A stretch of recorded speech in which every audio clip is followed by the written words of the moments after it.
Crafting the flaky pastry dough. The foundation of a perfect pastel de nata is its crisp, flaky crust. Use a laminated dough made from flour, butter, water, and salt. Roll the dough thin, spread softened butter evenly, then fold and roll again multiple times. This process creates delicate layers that puff up when baked. Let the dough rest in the refrigerator for at least 2 hours before shaping.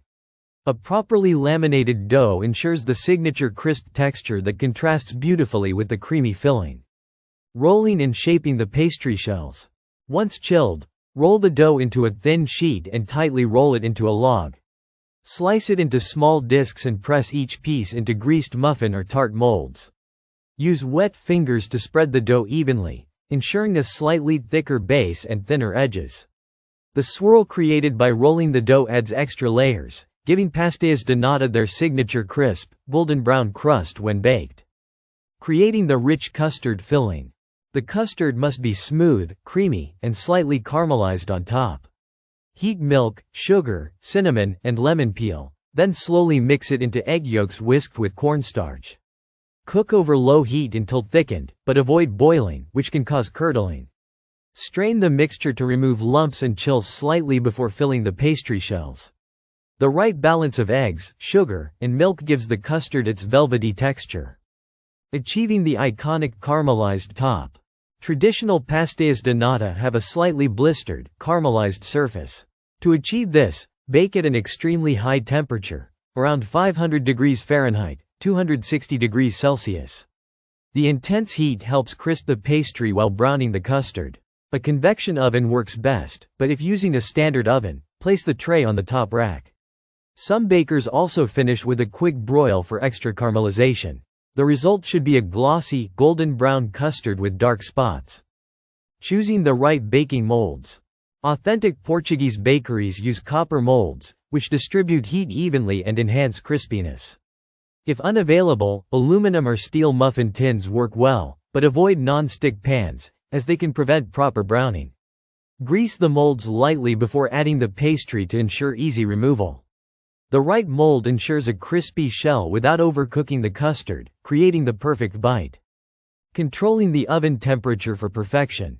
Pastéis de nata require a sudden burst of heat for their crispy crust and caramelized custard. Preheat the oven fully before baking and avoid opening the door too often. The high temperature should cook the pastries in about 10 to 12 minutes. If the custard starts bubbling excessively, lower the heat slightly. The pastries are done when the tops are caramelized, and the edges of the crust turn deep golden brown. Cooling for the best texture. Once out of the oven, let the pastéis de nata cool for at least 10 minutes before serving. The custard will continue setting as it cools, achieving a creamy yet firm consistency. If served too hot, the custard may be too runny.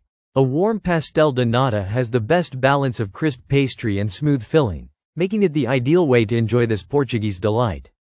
Adding traditional finishing touches. For an authentic experience, dust the pastries with powdered sugar and a light sprinkle of cinnamon before serving. These toppings enhance the flavor and add a touch of warmth to the custard's sweetness. In Portugal, pastéis de nata are commonly enjoyed with a cup of espresso or a bica, balancing the richness with a bold coffee flavor. Storing and reheating for freshness.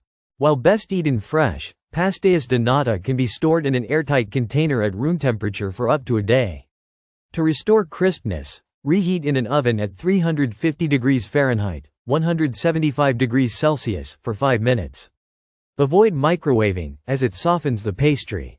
For longer storage, freeze unbaked tarts and bake them fresh when needed. This ensures the best texture and flavor every time. Mastering the art of pastéis de nata.